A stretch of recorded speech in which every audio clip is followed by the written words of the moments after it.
These models make it rain.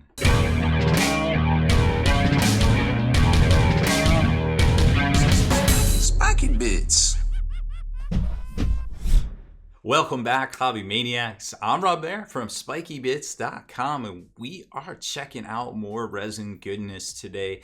We just got in a fresh shipment of miniatures from Victoria Miniatures, as a matter of fact, from Australia. And, well, there's a whole bunch of stuff that she wanted us to take a look at, so I kind of cherry-picked it, and we're going to look at one older kit, one newer kit, that I think still has a lot of relevance, even though maybe not a whole lot of people are playing any tabletop board games right now. I always forget how well this site resizes in my browser. So over at victoriaminiatures.com, which, by the way, she just announced a few days ago, as a matter of fact, that she is now shipping out of the US. So if you're in the US, you don't want to wait to get your stuff from Australia. I mean, who does, right? It'll actually ship out of Utah, I believe, here in the US. So if you're on West Coast, you'll get it super quick. If you're on East Coast, maybe a couple of days, depending on what's going on with the whole crisis situation and things. So today we're going to take a look at some of the artillery miniatures. They came out, I don't even think they're still in here, but they came out with a supersized heavy mortar.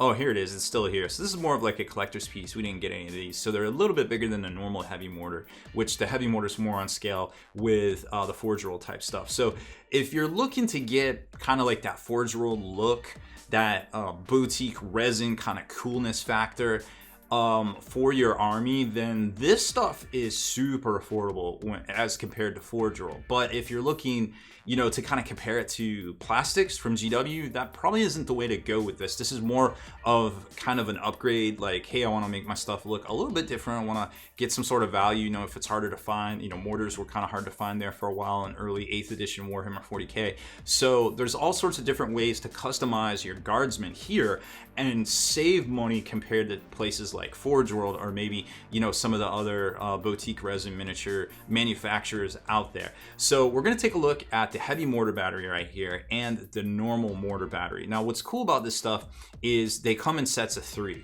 But you can also buy them as singles, but I think you end up, spending a little bit more over the top. So this particular squad is $35.99, and this is just for the mortar. This doesn't count any crew, right? So just kind of keep that in mind. Now, these are all designed to go on 60mm bases, just like the normal weapon teams and stuff that you would expect from Games Workshop or Forge World. The heavy mortar battery doesn't necessarily go on a base, although I think it does come with bases. But if you compare it to something like the heavy mortar or the thud gun from Forge World, well, those don't necessarily come on a base. Now, this squad of 3 is $65.99 right here. Again, doesn't come with any crew.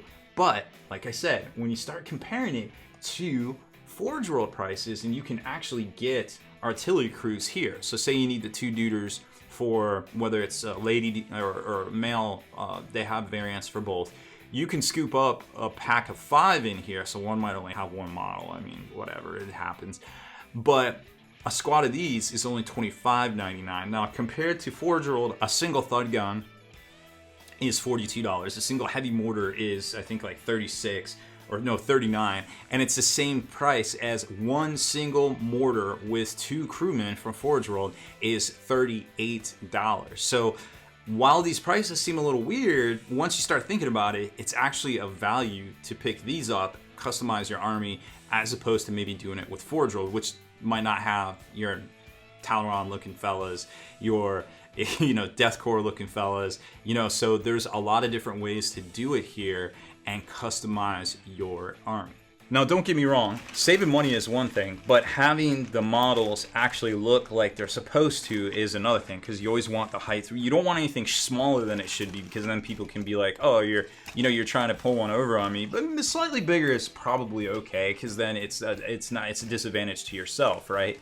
So here is the heavy mortar and the regular mortar squad. This comes in 3. Remember, you can buy these both in 3s or singles if you want.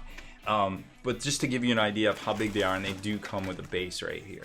So bits wise, it's a whole different, a bunch of options right here. You actually have a couple of different little wheel thingy here for adjustment, some gears and things that you may or may not need. And then the actual platform itself is pretty well detailed, and it's kind of locked in here. So you're gonna have to do a little bit of trimming clip off the sprues and the gates and things, and here's the wheels, and they lock on to the sides as well. And then the main mortar itself, you know, it's a little shiny in here. I always wash my resin. I'm not exactly sure if you have to from them, but me personally, I just like to throw them in the ultrasonic and just kind of set it to go. For the heavy mortar, this is a little bit newer of a kit. You can tell, or you might not be able to see it in the video here, but this is a 3D printed master, which definitely makes a lot of sense. There you can see the little sprues that they kind of set up there to kind of balance everything and then set it up for production. So lots of good looking detail here, lots of rivets and things that you would expect. The tires are a little bit bigger than the ones we saw over here. These actually fit inside of these for the normal mortar, but they got a lot going on and look pretty good. Not as many little valves and different dials and things on here, but it looks like the whole body itself, for the most part, is pretty chunky and well detailed with all the studs and everything as well. And it does come with this base, but like I said, depending on what you're trying to do, you might not need it, but it's a cool value to be in here. Now, we actually assembled it on the base here, which, you know, you can see it definitely fits. Looks good. It's got the little gauge right there, little adjustments, and man, look at all that detail. It looks great. And it's got the front plate. It actually, well, there's your obligatory cat here. It actually adjusts up and down, so you can have your little boo boo action noises as you're playing your games.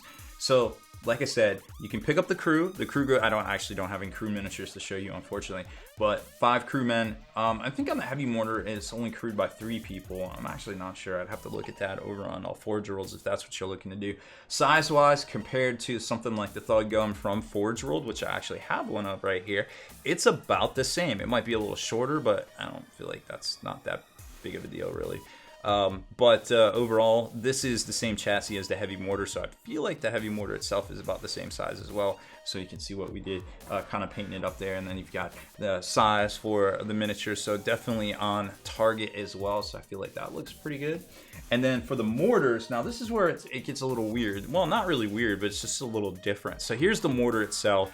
It's a little bit chunkier. Like I said, this is a little bit older of a design from Victoria Miniatures, but like I said, the price is right. It's very different. But when you compare it to something like the Forge World Deathcore mortar team right here, it is a little bit larger, but it's still on the base, and it's still, you know, in the parameters basically of the same size. You could put 2 crewmen on there, but this is $38. This is like 13 to 15 depending on how you buy it, in the 3-pack or not the 3-pack. Then you gotta buy some crew, but it ends up being still a good value when you're not spending $100 for 3 of these just to make a squad. Well, actually no, 38 plus tax, you know, you're talking 120-ish, give or take, in American, probably, depending if your tax is like 10%. So I feel like that's still a good value. I probably would use this if I didn't have a bunch of these already, and I was able to get a bunch of those back when they were about $15, which kind of clues you into how long I've had my Deathcore Kriegsmen, unfortunately.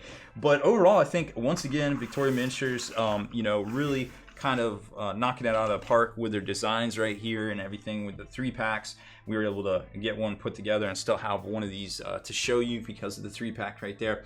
Value-wise, it's great. It sort of compares to plastic, but it's just more towards a resin comparison, a resin kind of boutique miniature type deal right there. So check them out. All sorts of different designs over there to make your guardsman just the way you want it. That's victoriaminiatures.com. Thank you very much for watching this video.